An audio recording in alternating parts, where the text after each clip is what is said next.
Good evening. I'd like to call to order the meeting of Bedford Township, September 15th, 2020. Please stand for the pledge. I pledge allegiance to the flag of the United States of America and to the republic for which it stands, one nation, under God, indivisible, with liberty and justice for all. At this time, if Mr. Goldsmith could lead us in prayer. Thank you. Heavenly Father, thank you for the opportunity to gather together tonight to do the business of Bedford Township. Thank you for the many blessings that you have bestowed on this community and continue to bestow on this community. We remember our service people, our first responders. We pray for blessings upon them and safety for them. And tonight, Father, I pray for wisdom for each and every one of the board members as they go through the agenda and conduct business. We pray that it will be pleasing to you and all these things. In Jesus' name, amen. Amen. At this time, we have the approval of the agenda. Make a motion. Anybody waiting in the queue, just hold tight. We'll let you in. And if you're somebody that's speaking under one of the agenda items that we have on here, just hold tight. Motion to approve the agenda is submitted. Second. Motion is supported by Ms. Janizek. Discussion? Seeing none, Ms. Hirschberger, could you call the roll, please? Mr. Steiner? Aye. Ms. Janizek? Aye. Ms. Tinneberry? Aye. Mr. Clemens? Aye. Mr. Montry? Aye. Hirschberger votes aye. Mr. Peroni? Aye. Motion passed 7-0. George, I just got a text that the meeting isn't live right now. Is everything running smoothly? Okay. All right. On number 3 is the consent agenda. The agenda committee recommends to approve and place on file the minutes of the September 1st, 2020 regular meeting of the Bedford Township Board. B, accept and place on file the general, savings, pooled funds, and seeded reports from the treasurer. C, approve and place on file the revenue, expense report, and balance sheet for the period ending August 31st, 2020. Look for a motion. Motion to approve the consent agenda. Support. Moved by Mr. Steiner, supported by Mr. Clemens. Discussion? Seeing none, Ms. Hirschberger, could you call the roll, please? Mr. Steiner? Aye. Mr. Clemens? Aye. Mr. Montry? Aye. Ms. Tinneberry? Aye. Ms. Janizek? Aye. Hirschberger votes aye. Mr. Peroni? Aye, the motion passed 7-0. Item number 5 is public comment. Comments limited to 2 minutes for board agenda items only. Go ahead, George.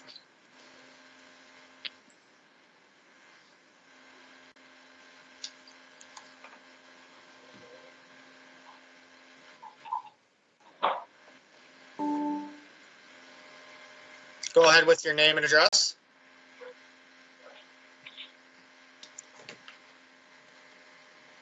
Linda Torbett, 10320 Secor. Okay, go ahead with your comment. Oh, hello? Hello. Yeah, go ahead with your Did you comment. get my address? Yes, we did. No, I was just here to, just to listen. Thank you. I'm here to make a comment. Okay, and who is this? Oh, Dr. Kojo. Kojo. Okay, go ahead. Okay, so just real quickly, I hope to come back to you in a couple of weeks with a full report. But what I want to talk about today, and I was with you perhaps a month ago, but I want to talk about a complete and total commitment from Monroe County Community College to South County. And what we're talking about here is I've heard some rumors that they say the Whitman Center is not open, but it is open. We have the ISD Transition Center there, and we have a couple of days a week. We'll have a couple of advisors there. Mark Hall and Jill will be there. We still have Spring Arbor that's there. We have assigned Paul Norman, our Dean of Business, and Barry Kinsey, Director of Workforce Development, to work in that county. We're having some discussions now about co-working space for the community to use. There, we're doing a survey. We'll be doing a survey to determine exactly what South County needs from us as a college, so we can provide it. But we have a total and full commitment to South County at this time, and several projects that are ongoing from the first millage that I hopefully will get a chance to mention again when I have some more time. But for this upcoming, we have a renewal coming up, which is a zero increase renewal. We have our projects that we'll be working on. Additional work will be a geothermal system, and I think I mentioned that last time, and unisex restroom, and several other projects that will be ongoing there at the Whitman Center, because we have a total and full commitment. I believe that Linda Torbert, our Director of HR, may be on the phone at this time. Mary Kay there, a board member lives there also, so that's Linda. And Paul Norman, our Dean of Business, lives there, and Barry Kinsey also lives in South County. But just wanted to mention that we've hired Jim Brunt to work with us on a temporary basis on the census, voting, and also to assist with our millage. So I just wanted to get that information out there in the 2 minutes or so that I have. But I hope to give you a comprehensive report and give you a handout, get a handout or some other additional information to you next time. Thank you very much, Dr. Kojo. Well, thank you. Thank you, Paul.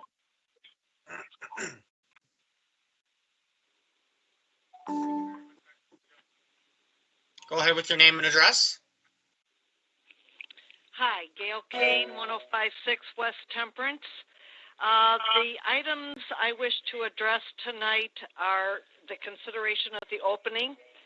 The supervisor has the authority over the buildings, and so I'm asking, why isn't he able to decipher the governor's orders as to how to handle the COVID issue within the township hall versus dumping it onto the fire chief, who's really got a full plate? The members of the supervisors and the ordinance department should be able to oversee these COVID orders.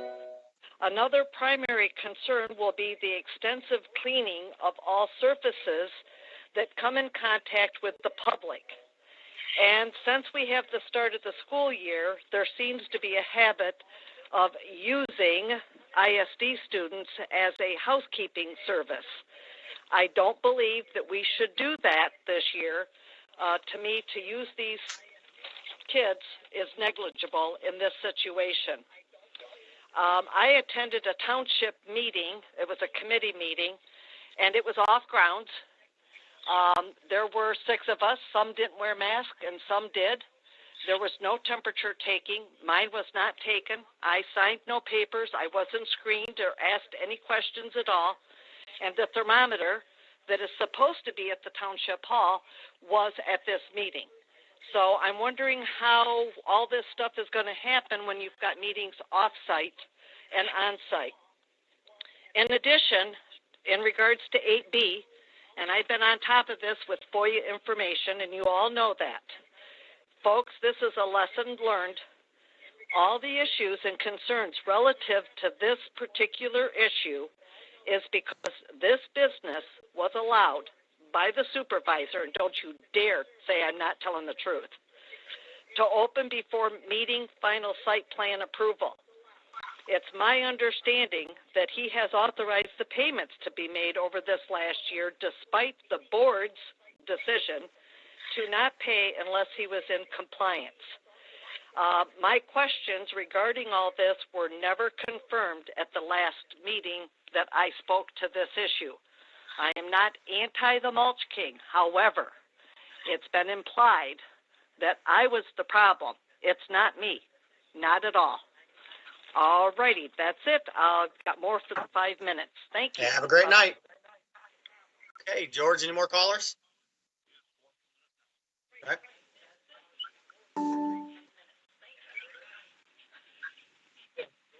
Go ahead with your name and address, please. It's still me. You need to I gotta hang up. Bye. Yeah. Hi, Lamar Frederick. 3254 Deer Creek Drive. This is just a little nit. On the GLIC contract, the whole contract's $1,100 and some odd dollars, $80, and they want 50% as a down payment. They don't have enough money in the cash drawer to get their self-marshaled and start the project. It's just a little nit. I don't believe that you should ever make a down payment of any sort before the work is actually commenced and completed, and further, the electrical inspector has approved the work. That's it. Bye. Thank you for your comments. Have a great night. Okay, moving on to 7A, next phase towards the reopening of the Governance Center. Chief Massengill. We met the day after the board meeting, and Chief got right into the governor's orders, and so go ahead, Chief. Yeah, the letter that's attached into the board agenda kind of explains the path that we took in speaking with Clerk Hirschberger and Treasurer Jandasek and Supervisor Peroni as far as the approach to take. Generally speaking, the policy that we have for allowing visitors in meets the governor's orders right now. I double checked today, and I don't see anything that's jumped out in the last couple of days.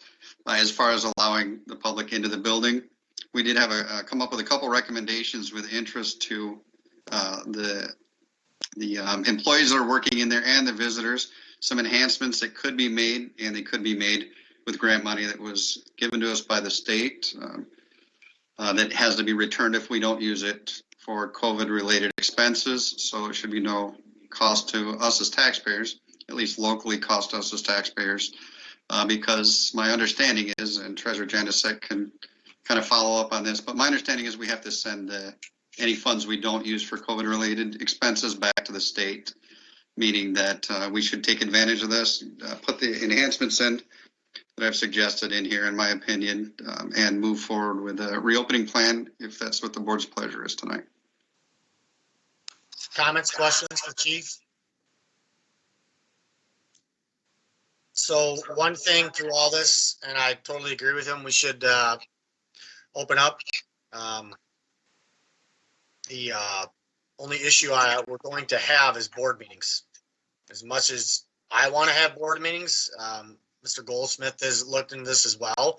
We still can't have any more than 10 people in a room. That could be an issue for us. We had talked about having room C be an area where people could sit, 10 people, and watch the board meeting on the monitor in there, and then we could go get them for public comment. The issue you could run into is if more than 10 people come.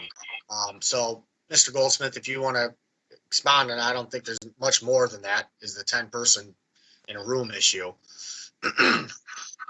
No, I don't think so either. I sent a memo to the board after the last meeting. That memo was simply to point out the governor's orders and to point out what is in place at this point. You can either choose to accept as a gathering.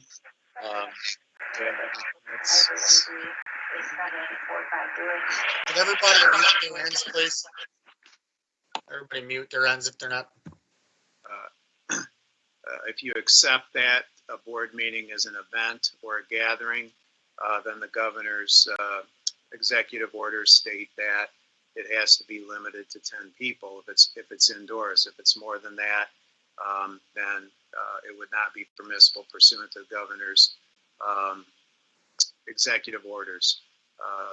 The Michigan Townships Association has given that opinion. That was an observation by me to be considered by the board in determining how best to proceed with meeting. The other issue that I raised in that memo is the fact that the governor has provided an exception to the Open Meetings Act, which allows all boards and commissions throughout the state of Michigan to meet by way of Zoom or by way of, which what we're doing is the Microsoft Teams platform, and has extended that grace until October 29th now. So those are considerations to be taken by the board in deciding how best to proceed with respect to face-to-face meetings. So that's really all I have to say on the subject. Anybody have any comments or questions for Chief? Ms. Tinnever? I have no questions for the chief. Phil, could you cite the reference you made to the MTA stipulating that board meetings are events? I don't have any stipulations regarding the event language. I've only been advised that one of the attorneys at the MTA has taken the position that board meetings are events if they're conducted indoors, and if more than 10 people attend any one of those meetings, that they're not, they at least opine that they're not allowed by the governor's order. So you spoke to an attorney at the MTA? I did not, but one of the board members did, and I did, Ms. Tinnever. I talked to MTA a couple of different times to the attorney. And Well, their magazine says differently, just. yeah, that they were very clear with me that board meetings cannot have more than 10 people attended, and that's where you run into the issue of if more come, you can't turn them away, and that's when you're out of compliance. But Mr. Steiner? Just a quick question here for the chief. I see that we have an estimate to put ultraviolet lighting in our duct system. We have a price on that. We have an additional item recommendation, the professional cordless handheld sprayer for disinfectant. Do we have a cost on that item? I believe that those range between about $600 and $1,100, depending on which one you go with. I think for the battery operated ones are closer to $1,000. But frankly, I think we'd be best served to do some shopping around and see where we can get the best deal if the board chooses to move forward with that. I certainly know it would not exceed $1,200, depending on which different online retailer or commercial wholesale sales place you went with. So my recommendation would be, again, that we just find the best price that we can for it, and then turn it in for reimbursement, or turn it in against the grant money so that we're reimbursed for it. And of course, we'd also look at the availability, how best we can get that turned around. Yes, sir. Same thing with, I see we've got an estimate for installation of the ultraviolet lighting systems. Do we have a time frame on that as well? How long that would take to get that into place if it's approved? That was handled by Mr. Pryor, so I'm not, that was attached to here so that the board had a frame of reference for pricing, but It would get started. They would get started right away on it, so it'd be done, in a timely manner. I mean, it's not like it's a huge job. They cut a hole in the duct, they stick it above the furnace and, seal it up. So it's not a huge job. I didn't think it would be, but I just, checking on timing, because if we want to move forward here to make the opening of the township hall. I mean, you don't have to have these in before opening. We're still going to be sanitized. This would just be an added safety layer. So. And then also, now we have the general procedure that would be put in place for the on-site associates would be taking the temperatures and asking the basic questions. Is that all agreed upon at this point? My recommendation was to take the seasonal guy we have that's working in maintenance right now and put him at the front door. And, when somebody comes in, shows them where to sign in, takes their temp, and makes sure they has a face mask on, and that's pretty much it. I mean, because again, I've never had a major problem with the reopening. The issues I've always had is making sure we're in 100% compliance. As we all know in today's society, if one little thing falls through the cracks, then we have a liability issue on our hands. And that's where we have to cover ourselves. Just so you know, we don't have to have the front door monitor. It's not a requirement, but with the money that we have in place, the $28,000, it would be something that would, you know what I mean? You'd have somebody at the front door opening the doors for people, hitting the button for them, and making it touchless there. And, when nobody's around, they could be wiping stuff down or whatever, in the foyer area. But it's not required. So, personally, I think we're ready to open. A lot of stuff is in place. The place is getting cleaned. Obviously we're going to have to clean more. ISD is going to be coming in 3 days a week. They started today. So they're going to be doing basic sanitary stuff and, taking out recycling and garbage like they have been in the past. So they're wearing gloves and masks in the building. And so cleanliness isn't going to be an issue, and especially when we get the ultraviolet rays in. And, so Ms. Tinneberry? Yes, I do have a question for Adam. The maximum occupancy sign in the boardroom, if we exceed that maximum occupancy, are we to turn people away? Isn't that established by the fire department? I believe it's established by the life safety code. So the fire code, yes, ma'am.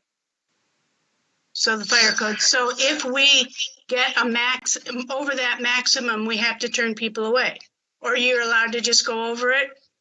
I believe according to the fire code, yes, you have to limit it to the space that's inside the room, ma'am. Thank you. Ms. Hirschberger? Nancy, I thought that's why we had that conference room C for overflow for the boardroom.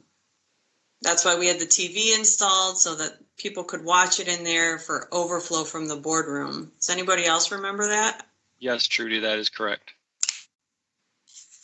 I don't mind overflow from the boardroom, but it sounds to me like we're not having live meetings because we have no option because 10 people might show up. If more than whatever the number is in there shows up, whether it's in the other room or this room, you end up having to turn people away. There's no law against turning people away. I actually asked MTA that question, and they said you absolutely cannot turn people away. They said if they show up, you cannot turn people away from an open meeting, according to the Open Meetings Act. But it's a gamble. So if we have board meetings at town hall, which I want to because I think this forum stinks. We have issues somehow every time with it, and I just don't like it. I want to be in person, but we could only technically have, if Miss Jin didn't show up, we could only technically have 2 people in the audience and then 10 in the overflow. So if more than 12 people show up, we have an issue on our hands. It's not likely right now for that to happen, but if it does, if there's an agenda item on there where you bring in 30 or 40 people, I don't know what we're going to do because we can't turn people away. And if anybody's got a better suggestion, I had suggested using the hallway and planning commission. We got the lunchroom that we could put people in, but then there's no monitor to watch the board meeting. So it's, we have multiple rooms, plenty of space, different rooms to stick people in. It's just, you only have one overflow room that's set up for people to watch the meeting. And, logistically, I just don't know if it's going to work. If anybody has a better idea, but.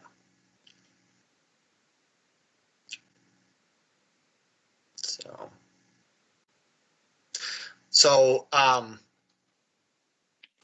Trudy, on your end, if we do open up say we open up tomorrow, I mean, which we are prepared to do that, what is your thoughts on passports? Are you planning to continue to hold off on that for a while, or are you gonna start doing those? No, I'm gonna continue to hold off for a while. Okay, just so we're clear, because, we do get calls, and so, okay. And then, as far as usage of the rooms, are we gonna let associations use room C again? Are we gonna, because a lot of people have their meeting rooms in the different various rooms, so Well, how could we do that if you can't have more than 10? that's just, I know, I'm just saying, we're gonna get the calls, so. So what's the pleasure of the board, when we would like to officially open?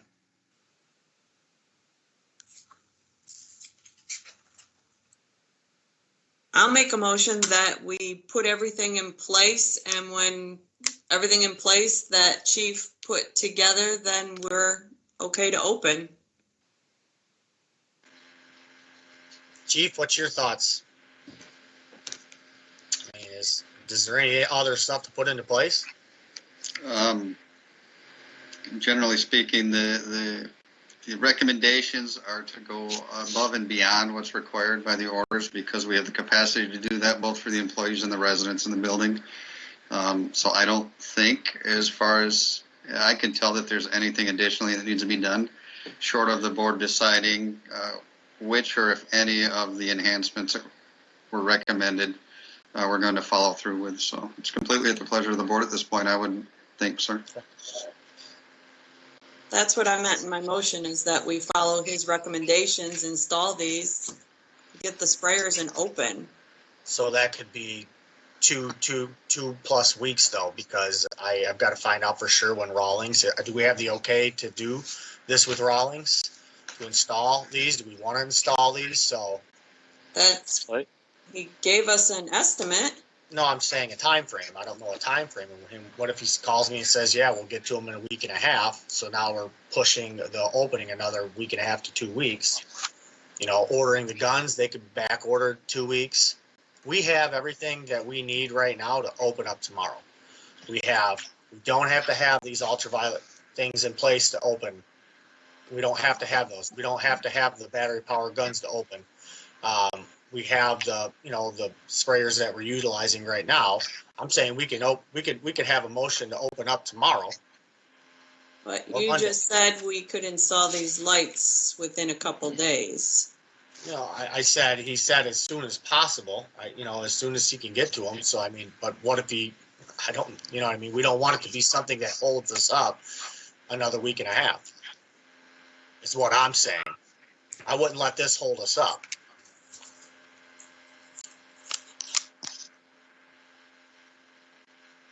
Well, for part of the discussion purpose, you've actually got three things here. You've got opening Township Hall for regular business. You've got opening Township Hall for meetings, and then you also have an approval of expenditure. Even though there's grant money available, we still have to approve the expenditures for the ductwork and the handheld sprayer system. Okay. Trudy, do you want to keep your motion as is, or can I make a motion? Well, we can, if you want me to revise it to approve the purchasing of these, we have the money, we might as well purchase them and put them in. No, I agree. I'm just saying I don't want it to be in the motion to have all opening up, riding on getting this stuff ordered, installed. Because even if he orders them, I don't know. Make an amendment. Yeah, make an amendment then, that this stuff will be installed, and when do you want to open? Okay.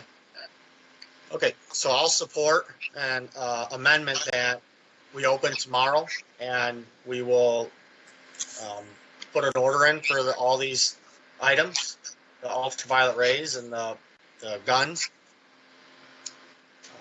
And when they get in, they get in.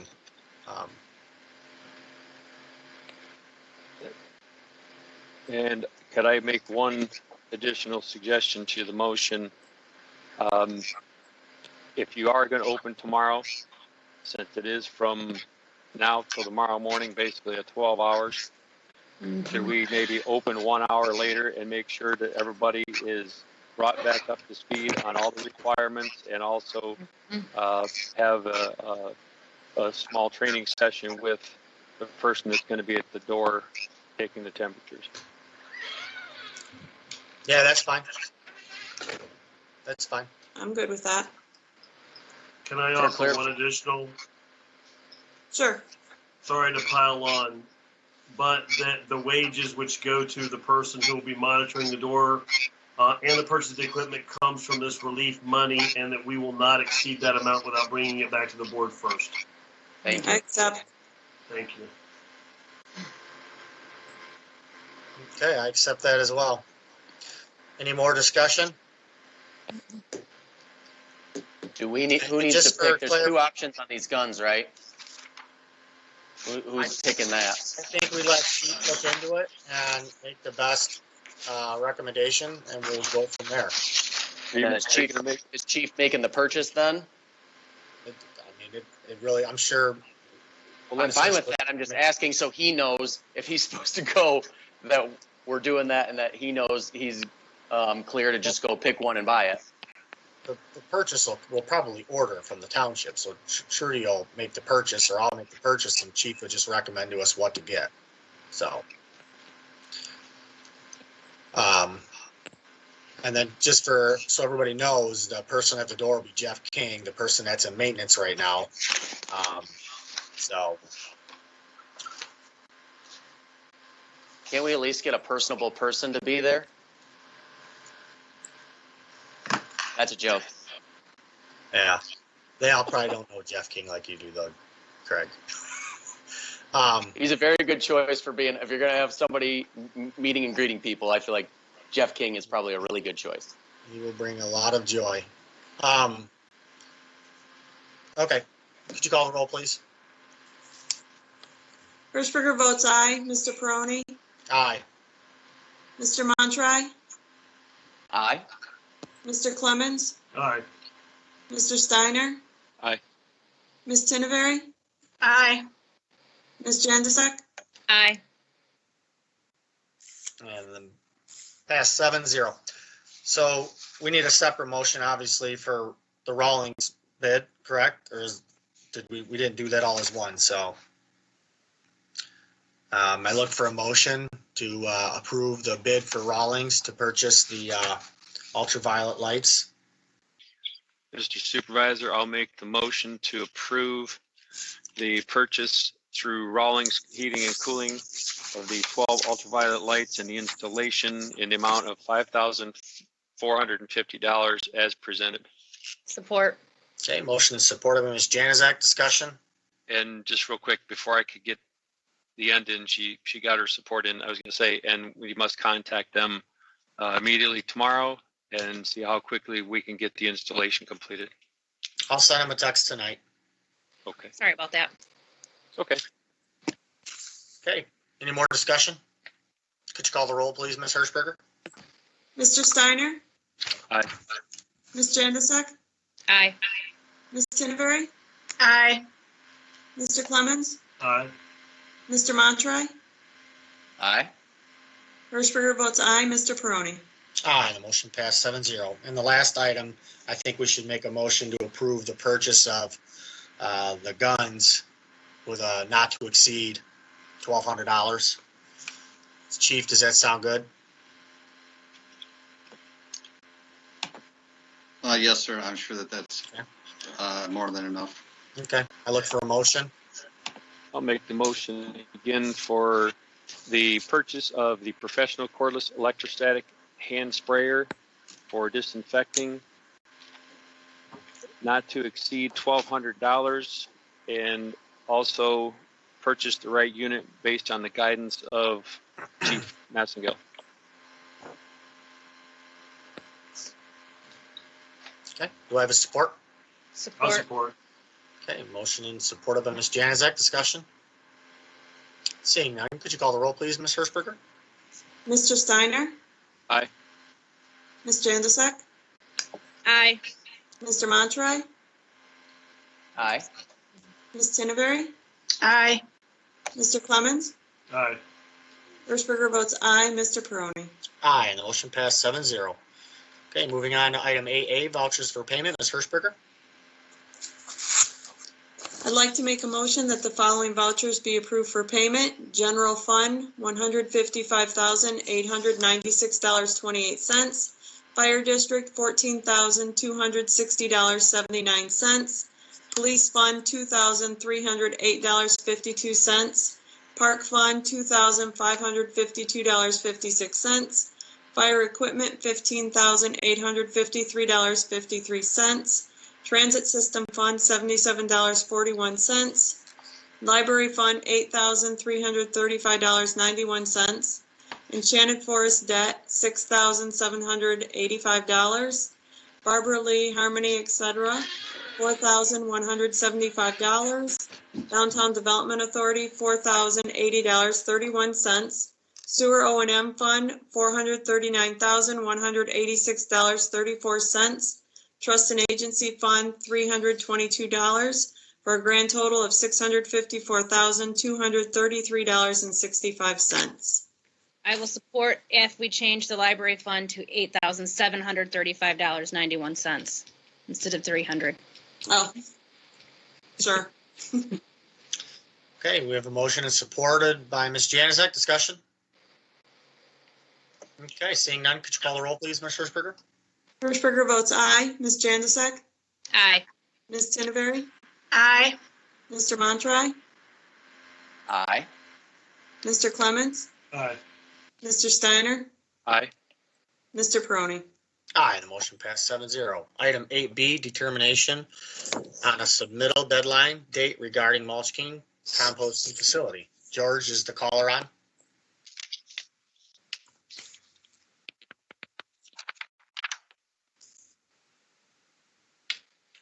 Was she on earlier? I thought somebody was on. It sounded like her. Okay. That Linda? I thought, Chris? oh, okay. I was gonna say, I thought that Linda lady was with Kojo. Okay. Well, I had talked to Jacob Supply, Planning Commission, and Andrew Nyes with Mulch King. They are working diligently towards compliance to get on the planning meeting. He's been working with Jacob's architect on a number of different issues, and they are moving forward. She was supposed to be on this call tonight to get into depth and explain a time frame needed. I did not get a time frame from them. It sounds like within the next few months it should be completed with time to there you go, right there. Let her in, George. Okay.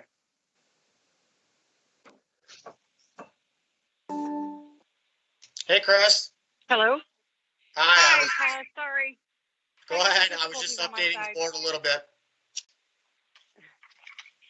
So basically, Chris, you know. I am with. Could, Pardon? Can you turn yourself up a little bit, Chris? Yep, hold on. could I have Chris's full name and address or She whatever? was trying to before I talked over her. Okay, can you hear me? Is this Yeah, better? we can. Just go ahead and state your name and address. All right, sorry. Chris Benson. I am with Jacobs Architects, 25 Washington Street, Monroe, Michigan. And Okay. I'm here to help answer questions for the Mulch King. We are, Andrew has hired us to go back to work on his site plan and update it to today's conditions and then bring it back into compliance with what we originally submitted and he was supposed to do. Okay. Can you talk to us about time frame? Where are you guys at with this, and what kind of time frame do you need to get Okay. it to completion? Yep. I went out there. I met Andrew on site and walked through the site and saw the differences of how he's using that, and actually gave me a great explanation of how the process, or basically explained to me how the process works. Last week, my recommendation to him was that we have it resurveyed so that we had things actually to where they were at rather than trying to guess because it's hard to do that with the mounds out there. So last week he got that accomplished. He is getting that information to me this week so that I can start to incorporate that onto the plans and then submit it to, first thing that we wanted to do was then meet with Karen at the planning department and whoever else you guys would feel necessary and to go over the plan and submit it to the agencies, whoever we need to submit it to, whatever his requirements are going to be. I guess I'm not exactly sure, other than getting the plan put together, who all needs to be reviewing and approving the plan from this point on. We are probably looking at, depending upon if we have to go to agencies, that's going to make a big difference in the time frame. But we probably need at least another month to be able to prepare the plan with the workload that we currently have going on. Okay, Mr. Steiner. So, could you please repeat what your name was again? Chris Benson. Kristen. Yes. Okay, Chris Benson. Chris. Chris.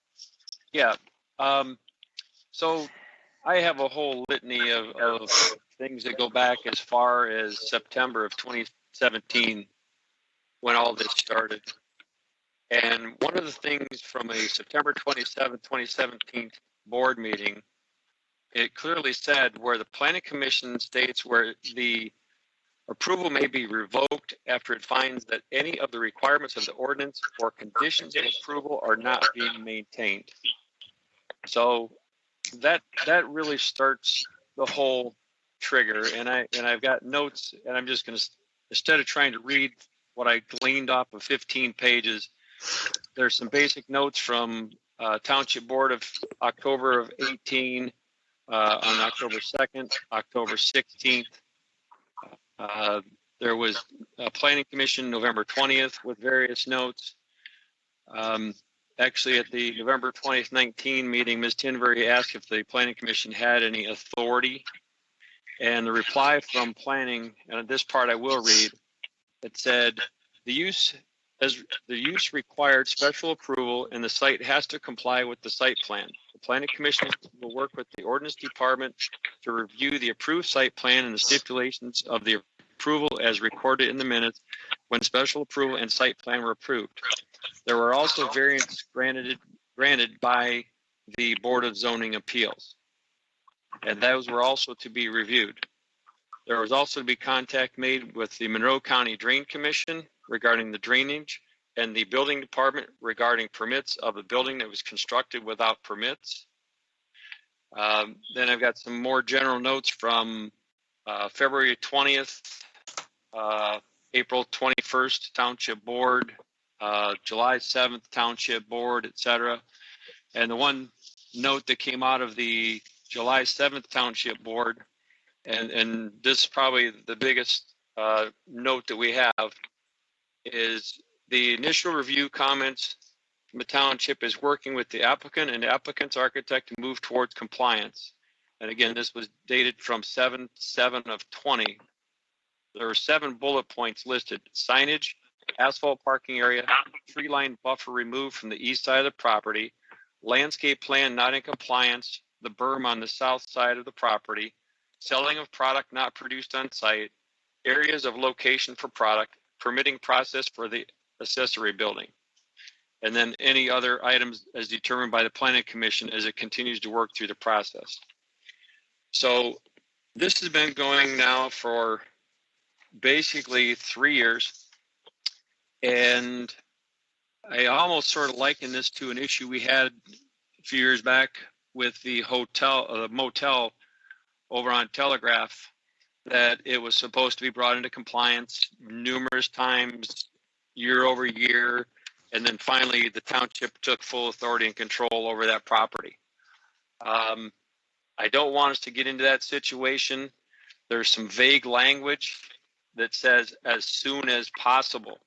Well, as soon as possible to me means tomorrow. As soon as possible to the architect might mean next month. As soon as possible to the owner of the property could mean middle of next year. So that's partly why I asked for this to be brought back to this meeting so we could review this and find out just what this is going to take to get this into compliance. I was also leery when we set the price to be paid and they wanted $16,000 to do it. And I made the recommendation that we pay them quarterly just for reasons like this if we have to go ahead and withhold payment, other than having $16,000 hanging out there that all of a sudden we've got an issue and no compliance. So I really want to get this cleaned up, and I won't even use the words as soon as possible. I want this cleaned up before the end of this year. And if that gives us, 3 months, that's still a lot of time frame to get this cleaned up and completed and brought into compliance. Okay, any more questions from board members? Ms. Tenneberry? Mr. Benson, when were you contacted by the Mulch King to begin work on this? I don't have the exact date, but I would say probably 4 to 6 weeks ago. And what have you Maybe accomplished? What have you accomplished? I talked to Andrew probably about 3 weeks ago, about 2 weeks after we started working on it, after I started, digging into everything, discovering that we needed survey work. So then, it's just time getting, somebody out there to do the survey work, which was accomplished last week. And that's what, he's going to be getting me now.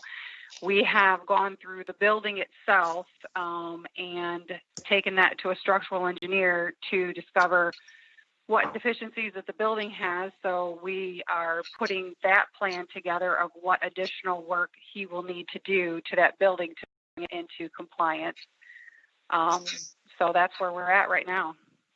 So basically, nothing final has been accomplished. I apologize that you are the one calling in. I think it should be the owner of the Mulch King.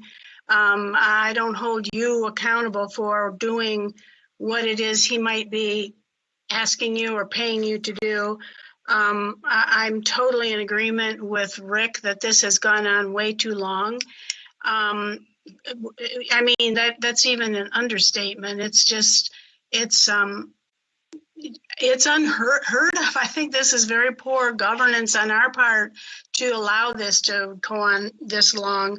My suggestion is going to be that we shut the business down until it comes into compliance.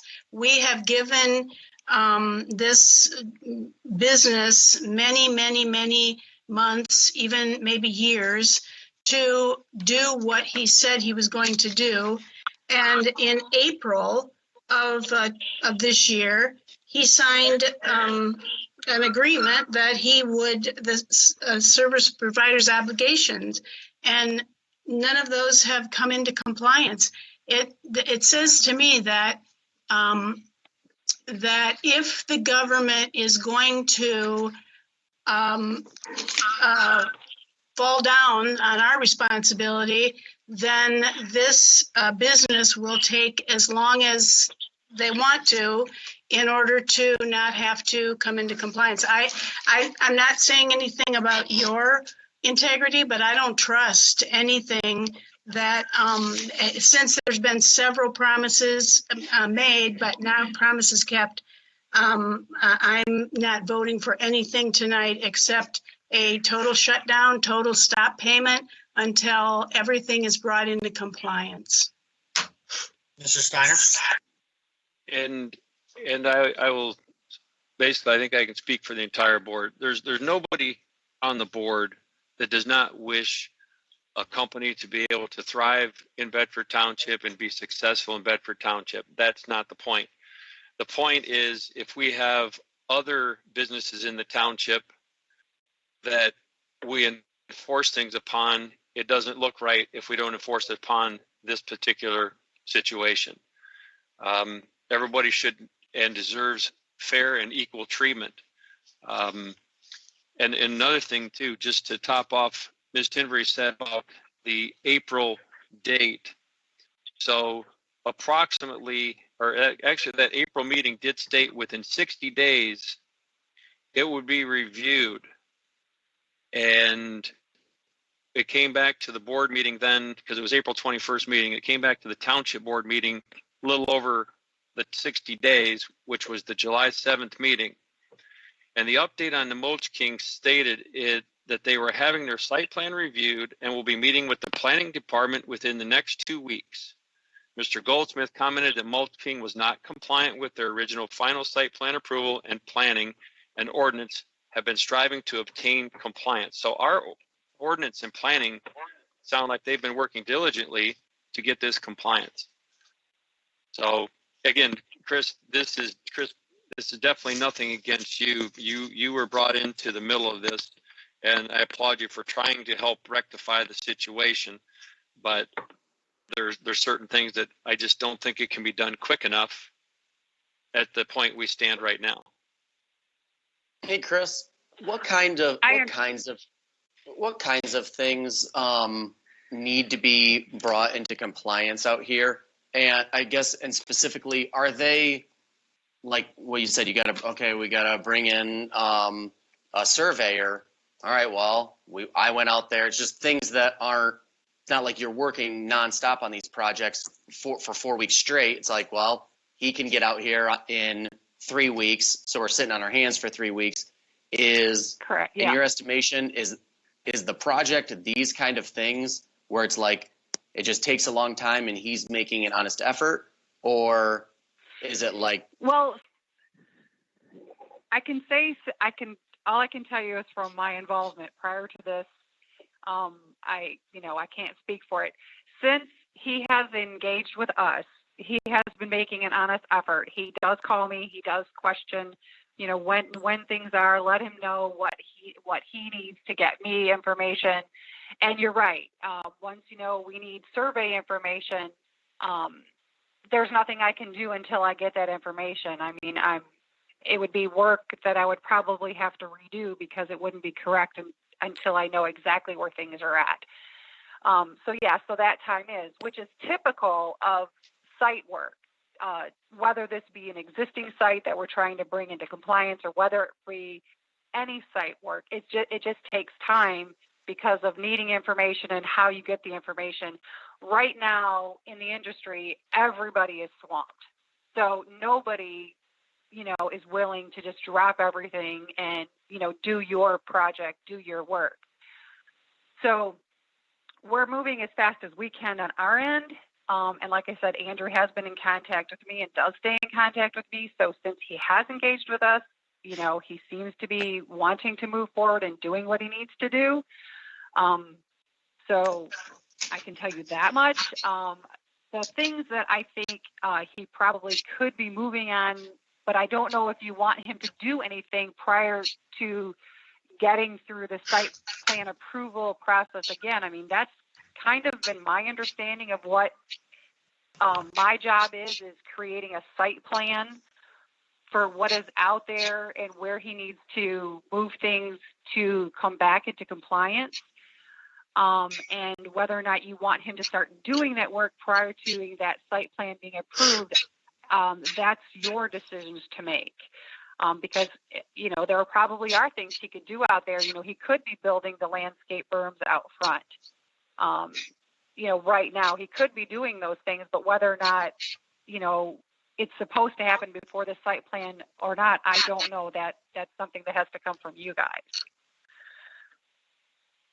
No, thank you. That's very helpful. And I guess my point in asking that question would just be to remind this board what the last 6 months have been, and to point out, like what Chris is saying, like when you're waiting on people, it's not like you're working nonstop on things. And I would like to point out, we haven't even opened our doors yet in 6 months. We can't figure out how to get the doors open or get a live meeting going.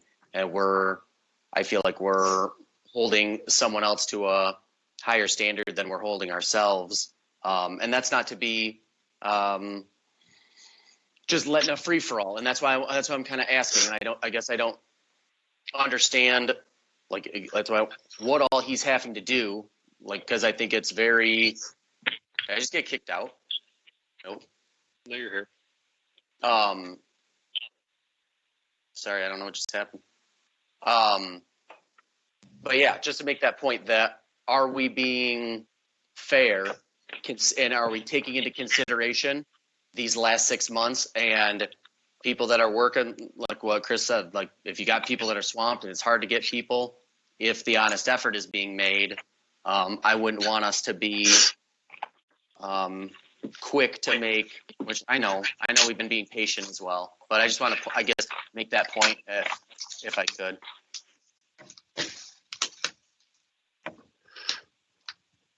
Ms. Tanberry, go ahead. Mr. Steiner You want to go ahead, Nancy? or whoever. Sorry, Rick, I didn't see you. I guess my point is 2017. Rick read a thing, approval may be revoked in 2017. So are we being hasty? Come on, we're just being stupid. Actions speak louder than words. We all learned that in elementary school. What actions? My understanding is through Planning Commission, he knew he was supposed to get a permit to put up a building, but did he? No. Did he go back and pay double to get the permit after the building was up? No. Has he paid to put seriously, we're listening to words. And I'm sorry, Chris, this is nothing against you. I feel bad that you even had to be the brunt of this, but seriously, the guy is not doing anything that he's supposed to be doing. And so we're just going to continue to accept words and promises. I think there's no way to get people to do what they're supposed to do without action. You can't go protest and destroy other people's property. Not that that's happening here, but this is the same kind of thing to me. You just don't do anything because somebody's violating the ordinance. He knew the ordinance before he even began the business. I like the business. We use the business, but does that mean that I close my eyes to things that are being done incorrectly? No, I don't think he's showing any strong desire to follow the rules and to comply and to take this headache off of our shoulders. He's just continuing on because it takes so long to get a survey. Well, in 2017, what was his excuse? I'm sorry, but it just doesn't make sense to me. Mr. Steiner? So, again, to say that the township is not acting like a bully here, again, in September of 2017, they came for a large number of variances on that property to be able to operate. There were 11 variances granted, 9 of which also had some contingencies placed upon them. That was a lot of variances that went through and they passed, and everything was supposed to be brought up to speed within that site plan. And the question was asked a few minutes ago about what can be done while we're waiting for that approval. And the 7-point list that I mentioned, the majority of that stuff could already be done. Again, I agree, you don't necessarily want to be changing berming and things like that. That definitely has to be part of a site plan approval. But we've got the issue of signage. That's not a real major issue. I'm not sure the exact meaning of the asphalt parking, if they have to completely move the parking lot or identify better, that I can't answer. The tree line buffer removed from the east side of the property, that's a piece of cake. The selling of product not produced on site, that's pretty simple. Areas of location of the product, that may or may not have a site plan issue. It's hard to say. And then the permitting process for the building.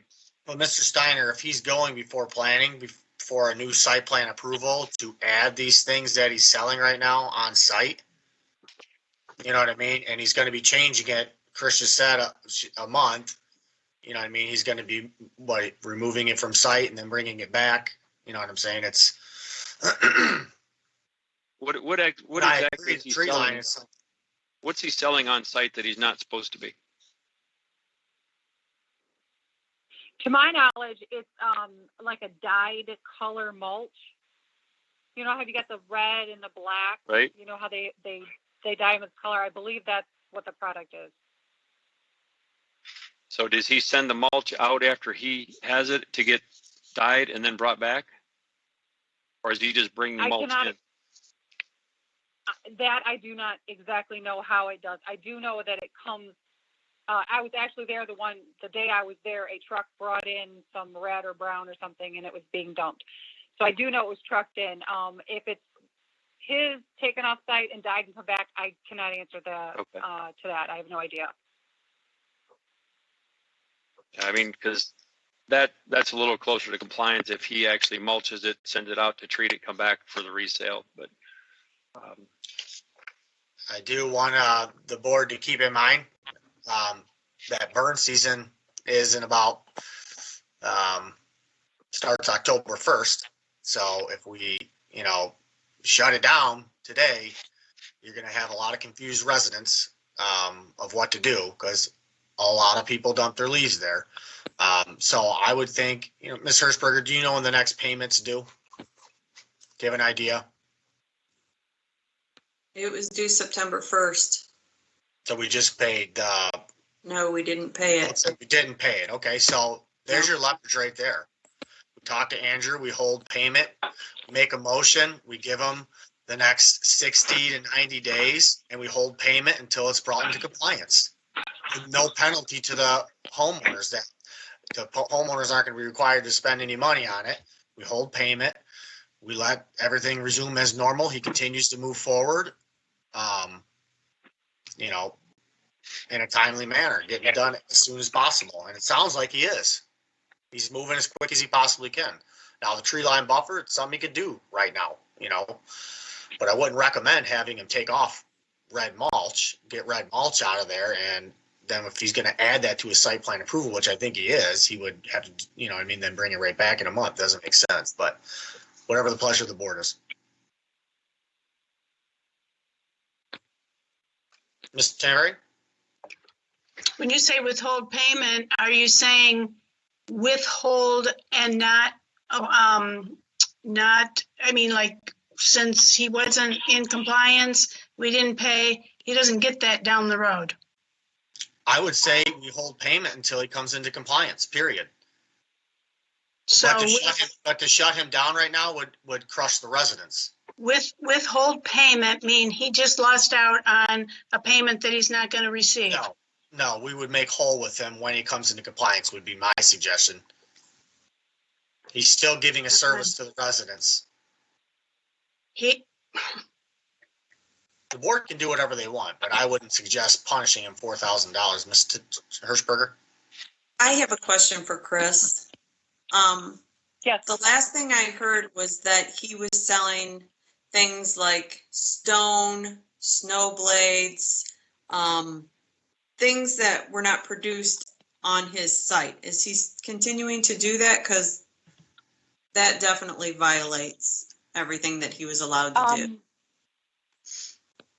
I do not have a list of the products. I can just tell you what I saw the day I was out there. I can definitely make sure that on the site plan, we have a total list of products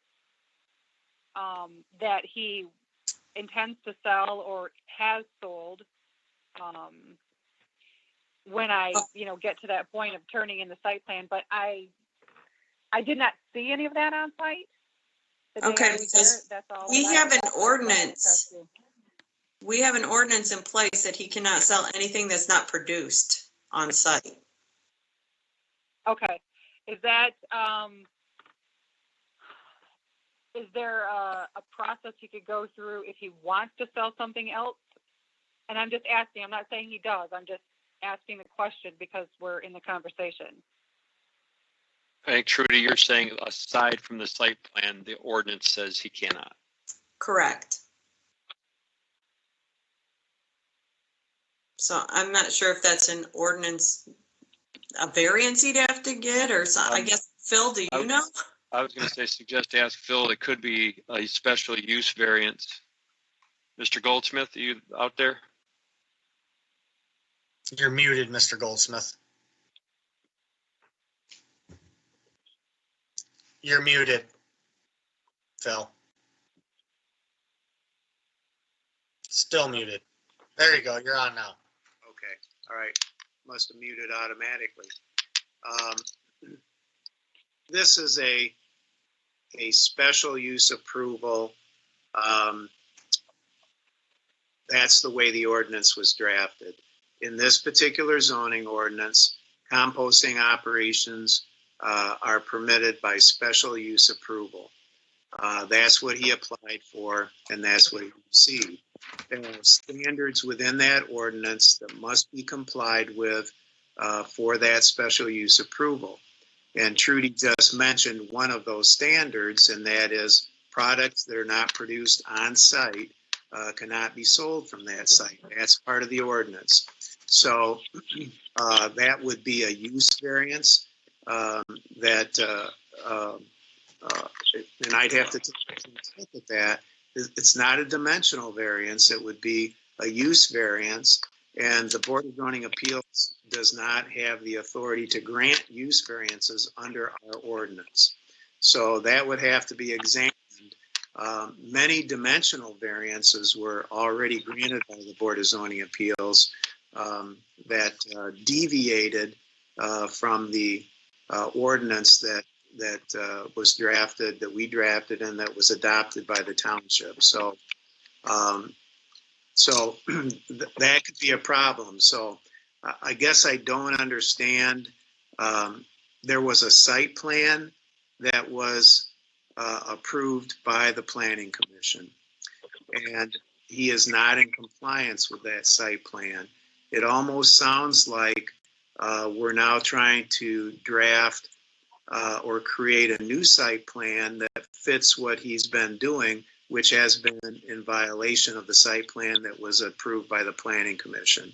So I guess until the Planning Commission sees what is presented, they're going to have, right now we're speculating. So I would say that the work that's being done by Chris should conform to the ordinance that was adopted by the Township Board. Special care should be taken to look at the standards that are in that ordinance and how to bring that site into compliance with those standards. That would be my recommendation. Okay. Any more comments or questions for Chris?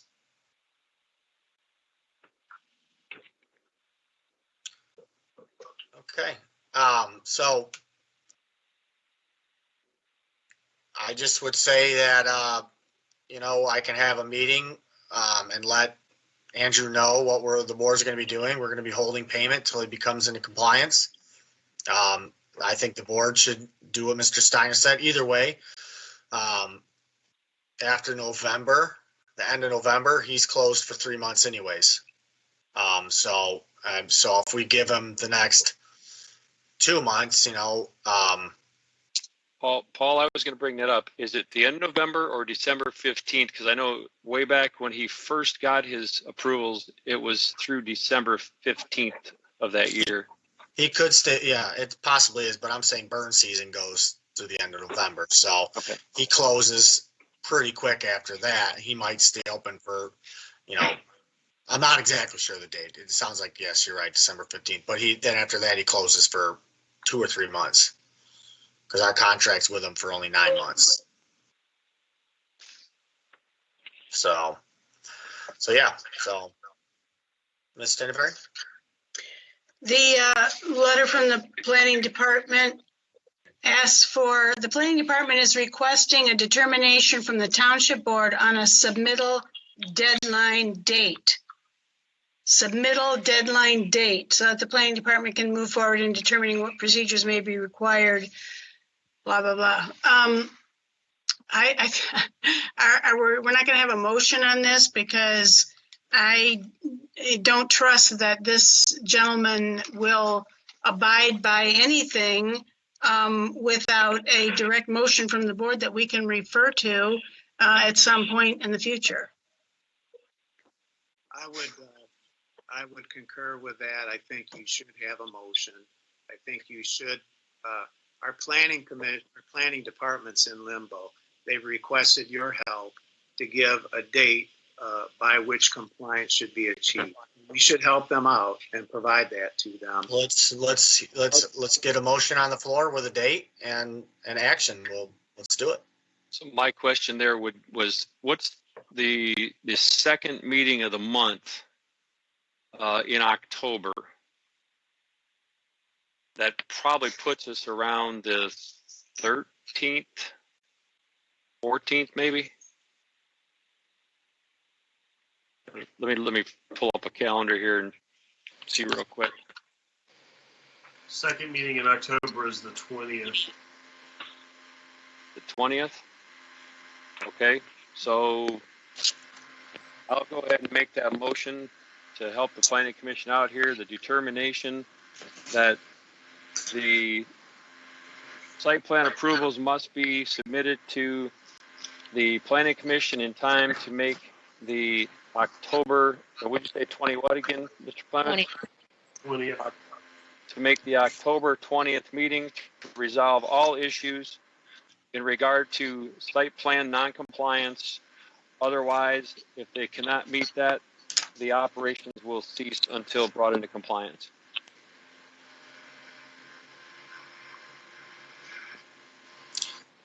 Today is 15th. Today's the.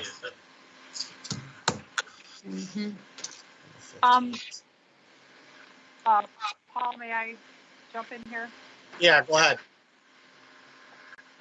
So yeah, today's the 15th, and I don't exactly know without talking to Karen or Jody how many days prior to that I have to have something submitted. I think typically it's about 2 weeks.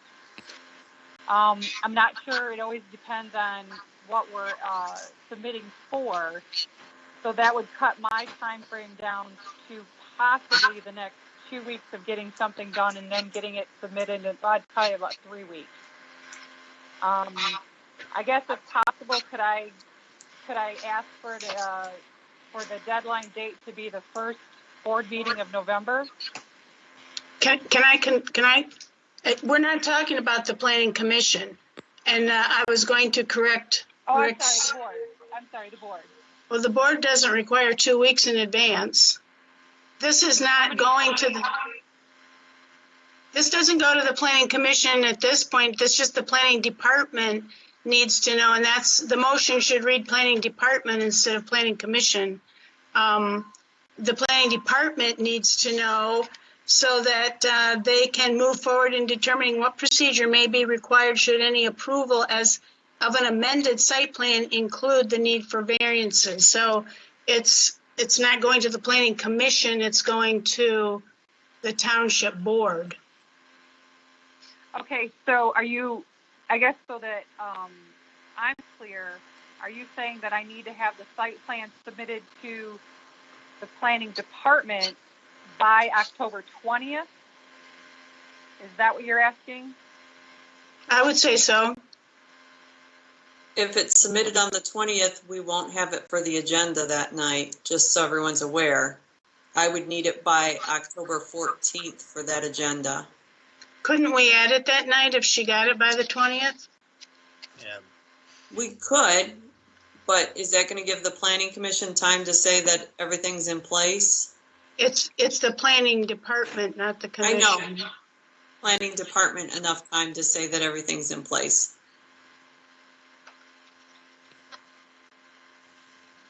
I don't know if. I think you have everything submitted and then enough time to get it on the next planning meeting.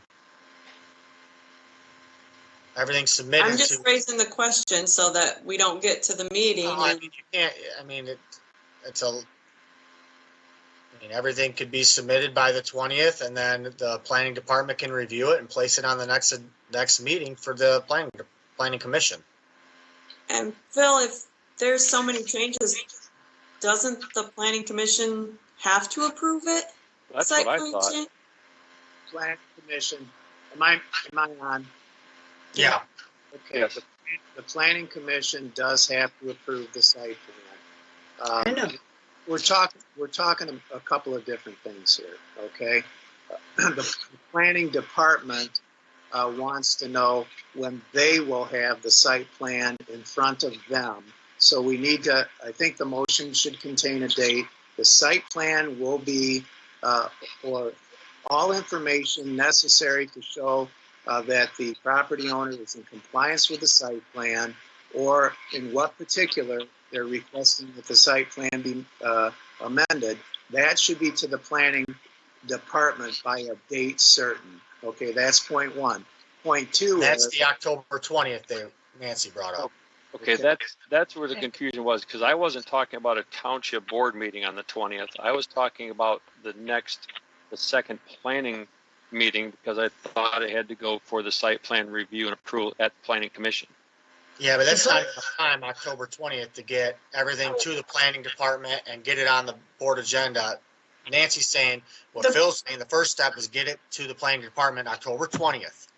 And then at that point, and that's the date we need to set right now tonight. Okay, let's step back. I didn't make them, my motion said planning commission meeting. It didn't say township board meeting. The planning commission is not having regular meetings. We're not meeting regular, some meetings we don't meet at all. Some meetings we meet once, and it's not on any regular date like you're thinking it used to be. So the planning department is the group that wants to have this information so they can move forward. They're put in a bad position because they're the ones that are having to jump through all the hoops here to try and get this guy to comply, and they're not seeing anything with regard to their review. So what you're telling me, though, if that's the case and they're not having regular meetings, if they have a meeting the first week of October, they may not see another meeting until November, potentially. True. So we may not even have one in October. Then again, I think that's where we need to make sure we've got to be at least fair about it. We set our dates to the planning commission, and if the planning commission has to schedule a meeting for the 28th of October, just so be it. So because other than that, we meets on the second and fourth Wednesdays normally, which would be October 14th and 28th. Okay. So that would give her time, as I was saying, around the 20th, 21st. If they got everything to planning by then, that gives them a week to get it on their following meeting, the 28th. No, we wouldn't, and here's why. There are publication requirements. What's the publication, Phil? 14? At least, maybe 15. Let me make a suggestion. This board is taking action, and that's good. So I would suggest that the motion state that anything necessary to get this to the planning department be submitted on or before October 20th. That this board then be provided a courtesy copy of what's submitted to the planning department so they maintain some measure of control over this issue. And then once it gets to the planning department, the 20th date, here will know when she can get that agenda for the planning commission next, taking into consideration all of her statutory publication requirements. But this board should be kept apprised of what has been done to make sure that October 20th date is met with. Does that sound fair? So if they got the planning by the 20th, and if their first meeting would be the second week in November, that would be a November 11th meeting. Does that make sense? That makes sense so long as Karen has sufficient time to do the publication. Well, that gives her just shy of 3 weeks. That should be enough. Yes, that's true. So I'll go back to the motion of submitting to the planning commission by October 20th. Planning department, Rick. Our planning department. So they will be able to have their follow-up review and meetings, which would tentatively be scheduled around November 11th. with a courtesy copy of whatever is submitted to the planning department to be provided to the township board for its review. I'll add that to my motion. Okay, we have a motion on the floor. Do I have a support? A support. Motion is support of Ms. Penberry and more discussion. Okay, Ms. Hirschberg, could you call the roll, please? Hey, wait, what's the if not?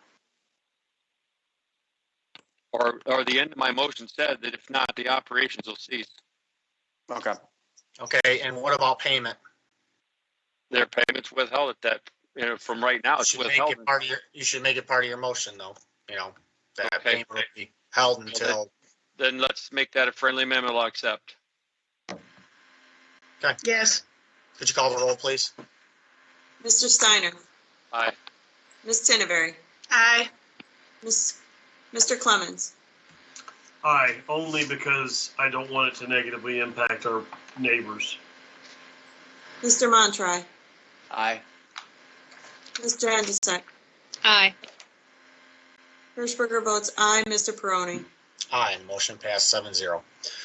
Okay, moving on to 8C, approval of the quote for exterior lighting at the Fire Station 1. You have the bid from Glick in front of you, who is our township electrician. Anybody have any comments or questions for Chief Massengill with this job? It's inspect existing electrical system and to verify its conformance with the NEC code standards, removal and install 5 new LED wall flood style fixtures. We won't put we will not be putting any money down for the project. We never do. So for projects with Glick, so.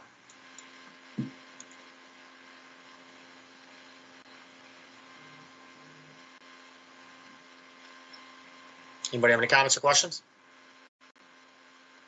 Seeing none, I look for a motion. Mr. Supervisor, I'll make a motion that this board approve the quote submitted by Glick Electrical in the amount of $1,180 for exterior lighting work.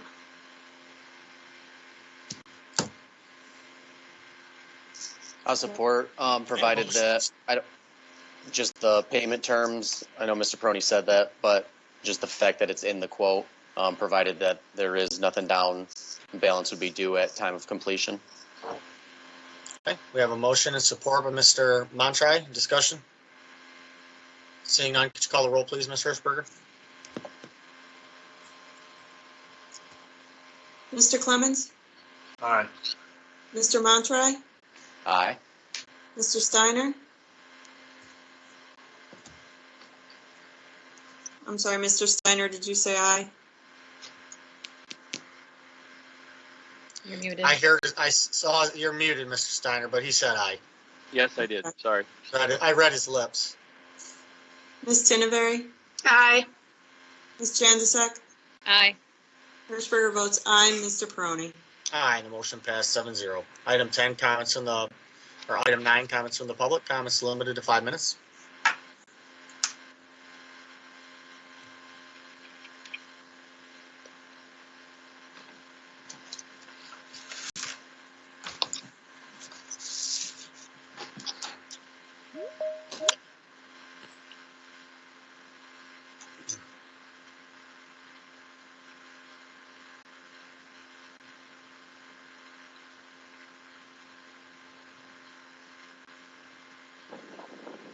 Hi, this is Lamar Frederick back again. I've been looking on the board agendas or any information with respect to the status of the grievance that was filed some time ago against the township. After the grievance was filed, I asked a number of the board members whether or not they had received information from the supervisor that the grievance had been filed. And I was dismayed to find that, in fact, several of the board members did not receive information from the supervisor that had in fact been filed. So I guess it was some kind of a state secret at that time. But let's move on for a minute. The question I have is, has the board been briefed on the status of the grievance? And if the board has been briefed by the labor attorney, and he has filed a letter with you outlining not only the status of the grievance, and if it's been concluded, I guess then I would say, okay, it's an attorney-client privilege, and you don't have to disclose that. But what is the board doing in terms of oversight of the supervisor, who was the focus of the grievance in the first place? For a union guy, he screwed up. The board should continue or initiate oversight responsibility as the employee is an employee of the board, not the supervisor. By the way, Mr. Supervisor, I did not learn of the grievance from Pat Thatcher, so stop treating him as a 3-year-old. Second part issue that I have, and that is the apprentices from Local 55 working on the parks equipment. Has the township insurer been advised that this has been going on? Where's the liability for accidents involving the new equipment? Who's going to be responsible for that? I could go on for several minutes on this issue, but I'm sure Phil Goldsmith can advise you of what the issues might be with respect to this liability. Lastly, I read in the paper today where the state fiscal agency, when I say state, that's Michigan State Fiscal Agency, and the legislature have drafted a tentative budget for the state for the fiscal year 2021. And in that same news article, the reporter said that the legislature and the state fiscal agency have agreed to hold the schools and with respect to distribution, and the local government units would continue to receive the state shared revenues that they had projected to begin with.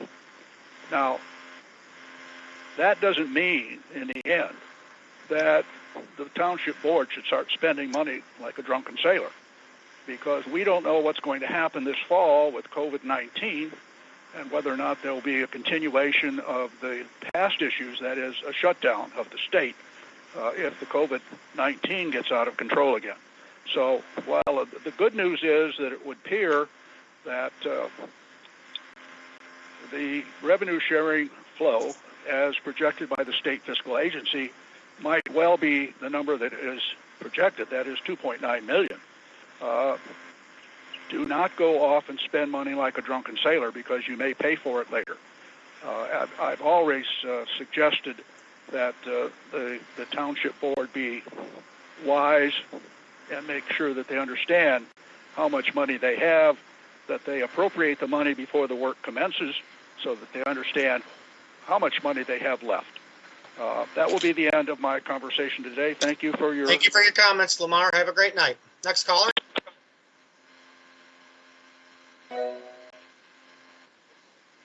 Go ahead, Ms. Keene. Hi, Gail Kane, 1056 West Temperance. I'm trying to catch up, so I'm going to address some issues that I picked up after watching the September 1st meeting. However, I will state that using the ISD people at this time and the numbers that you're exposing them and the staff is unacceptable. As to the library, Housels and Longneckers are both offer professional services for any of their landscaping needs. Additionally, I felt that the belittling comments made by the supervisor to the caller at the first public comment was again unacceptable. This seems to be a behavior that he has, and it's just not acceptable. But in that comment, I want to know who the we is. Who does Mr. Peroni have in his pocket? Who's the we? Who was the trustee? When you refer to a trustee, that's an elected official, and they should be named. Did Mr. Peroni have the meetings with the maintenance workers without union representation? And where did that meeting take place? Was it at his home? Was his wife the witness to the signature? I have to assume this is the case because he is rarely at the township hall, and that's been the case since March. So a FOIA is coming. That way I can get the truth. As to the finance director, I'm surprised the guy didn't quit before he got hired. As far as his 3-month evaluation, I hope that in retrospect he can ask at a whole group meeting, he can dictate and say to all the board members and the department heads who is failing to do their job as well. Because this was part of the problem with Mr. Manning. It wasn't always just his fault. Some of this was falling from the department heads. And if I was a maintenance person, after the comments made at that last meeting, I'd be filing another grievance. This was slanderous comments directed at the maintenance supervisor. As to the water under the tracks, tisk, tisk, tisk. I know that there's a whole lot more to that story, but it sounds like a repeat of the roundabout. I think we need to evaluate an engineering company that we have hired as the township engineers. And the first thing is the launch for this was for the church. And even though they had another option available, however, this allowed for an opportunity for the cost of this to be put on the backs of the Bedford taxpayers. And Nancy, you were right. We should not have okayed this at all. To get water north for the future exploitation of all the farmland that is left, that is east of the tracks up to Route Road. Water for residents, folks, take a look at the map. The residents all live on the east side of the tracks. Water to the Samaria people should have been achieved by going up Jackman Road or Douglas Road. But because the church wanted water and the developers want the water, they decided to go under the tracks. I resent the hidden agenda and the lack of a full disclosure from all the meetings that ever took place well prior to this year. And when Mr. Sergo said the supervisor was told, once again, we have been dealt a behind the doors, a closed agenda, and something is amuck, and there's a skunk in the woodpile. And I want to know who's going to fix all the hydrants that were put in wrong that are already existing down Lewis Avenue along this section. Enough is enough. Folks, I'm going to endorse Stephanie Zarb for Township Supervisor. Thank you. Have a great night. Thank you for your comments. Oh, I will. Any more comments from the public?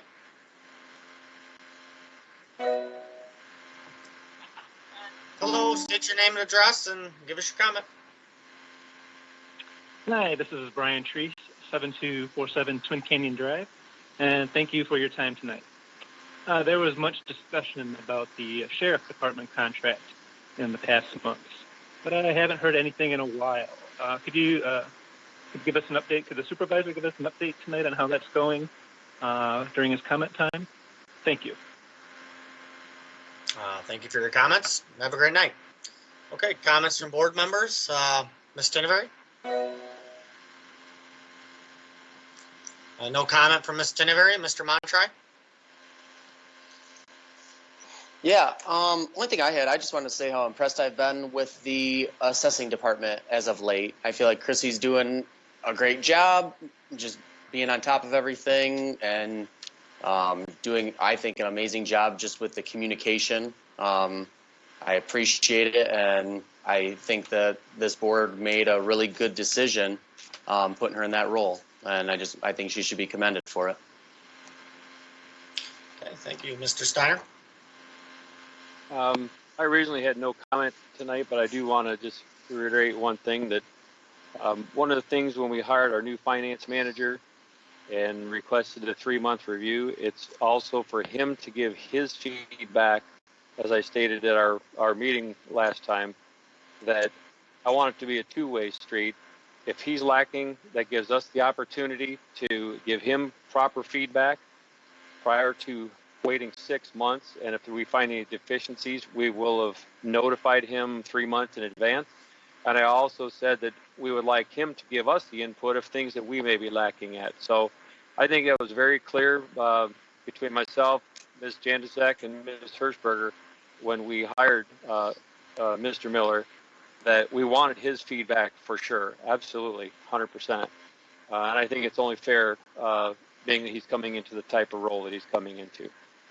Other than that, everybody stays safe, and hopefully things kick off well with our new township hall opening. Mr. Clements? Mr. Supervisor, I have nothing. Thank you. Okay, Ms. Janizek? I just want to thank my staff for all their hard work the last several weeks, especially yesterday with tax deadline. There were times when we had cars all the way out to Jackman Road, but we managed to get them in and out quickly and very efficiently. And I just wanted to commend them on their work. Thank you. Okay, Ms. Hirschberger?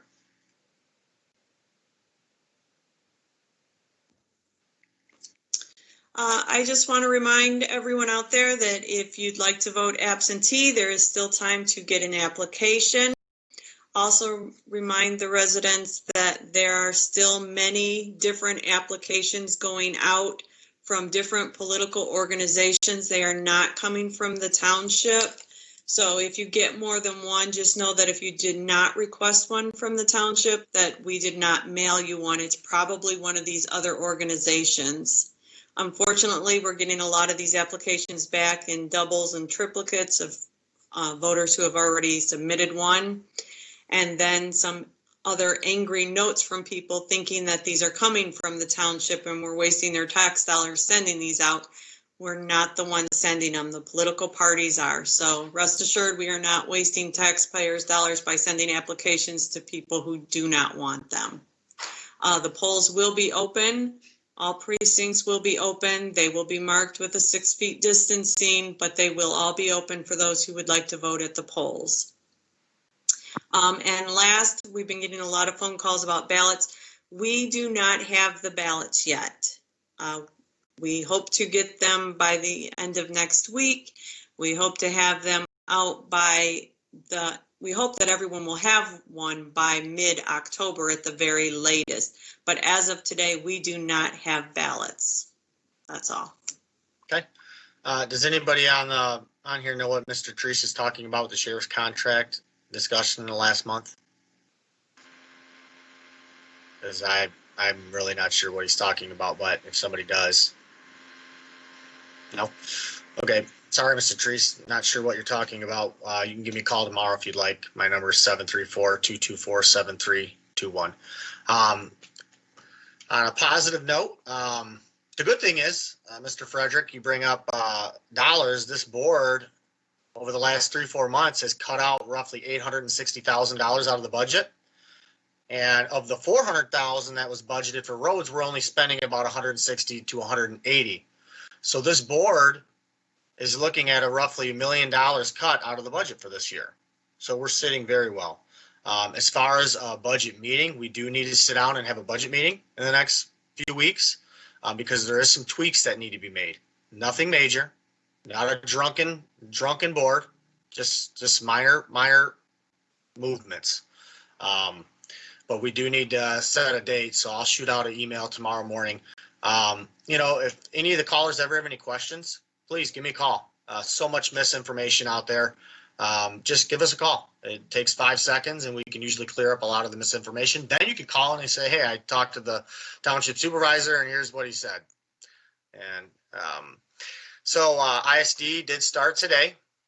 They plan to come 3 days a week just for a couple hours at a time. And then I think in a few weeks, they're going to be coming half days. They're super excited. They missed the township hall. So I'm super happy to have them back. They were outside pulling weeds today in their downtime from after picking up trash and stuff. So they're super excited. Kathy Lambricks with Bedford Schools is arranging with students to paint the gazebo. This has been approved by Pat Thatcher, which is the job steward. So I did talk to him about that. Before we do things with volunteers, I am talking with Pat Thatcher, the job steward. So if there is an issue with something we're doing, he will go to the Teamsters Union and we'll figure it out. But the ironworkers, to clear up Mr. Frederick's concern, they did sign waivers. This is something the insurance has recommended. They all signed waivers. They did volunteer for 3 days and did an amazing job working with our maintenance guys. They knocked out a lot of work. They did a lot of updating. They got basically all the park equipment installed in 3 days with our maintenance guys. So I really appreciate the Ironworkers Local 55 volunteering. We did have a couple of volunteers the last couple days pouring the concrete pad for the Sheriff's Department monument. That's going to be out front in front of the Sheriff's Department. We're going to let it cure and settle probably till next spring. Mr. Clemens and myself and Alan Damon have been working on that. It's been a long project, but when you're doing things at no cost to taxpayers, they take time. This concrete was donated by Stevens, our local concrete company, and the labor was donated by a retired guy from local 886 named Bob Smith, and his friend was helping out a retired laborer, Ed Wilson. So we really appreciate them. They did an amazing job, and we'll keep working on that. So we do need to discuss a budget meeting, like I said, so I'll send that out tomorrow. We did do a ribbon cutting Saturday for a new company in downtown Temperance, Gathered Creations. There's buzz going in downtown Temperance. There's a lot of stuff happening.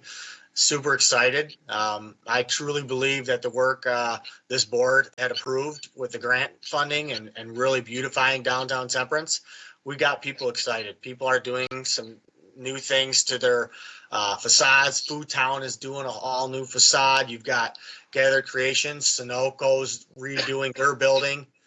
You got the old post office renovated, and now a new company's moving in there. Pavlika's remodeling both those buildings. So there's a lot of activity. You got Lillian Cabinets going to be opening up soon next to Scoop. So I'm super excited. So I'm proud of this board and the work that we've done. Other than that, it's been a great couple of weeks. A lot of work has been done. A lot of volunteerism has been happening. And so we're just gearing up for fall. Ms. Stanberry?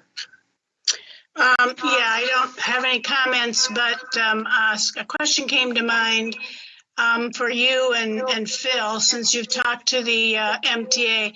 Is an election considered a social event where not more than 10 people can be present in the building, in the room? I did not ask them that question. Mr. Goldsmith, be better to ask that. Well, I mean, if you talk to them about what a social event was, I thought maybe you would. I specifically asked them about the board meeting. That was it. Nancy, I want to do meetings there. But like I said, if the board wants to vote to go against it and do it, I mean, that's fine. You know, but. Phil, do you have an answer? Nobody has said anything about a social event. A board meeting's not a social event. That's what the governor's mandate says. Social event, 10 people. It says event. You have to read it carefully. It says event. Election is not an event. Elections have been cleared by the governor's executive orders to take place in person at the polling places. Okay. And just so the board knows, there was a grievance filed. Okay. And it was due to the fact that we had, and I've talked to many board members about this, we had volunteers from Bridgepoint Church. Mr. Montry was with them. And the fact that, and Pat Thatcher was off that week on vacation, the fact I didn't ask Dave Rudd to work that Saturday, there's where the issue lied. I asked our seasonal guy to take the day off Thursday, and he totally was fine with it, and come in Saturday to bring the tools in and to bring the tools back to that's where the issue was. So it's not settled yet. It's, it's still being, talked about, but that's where we're at. So that's why it has been brought to the board, because there's no resolution with it. So other than that, with any further questions or comments, we stand adjourned.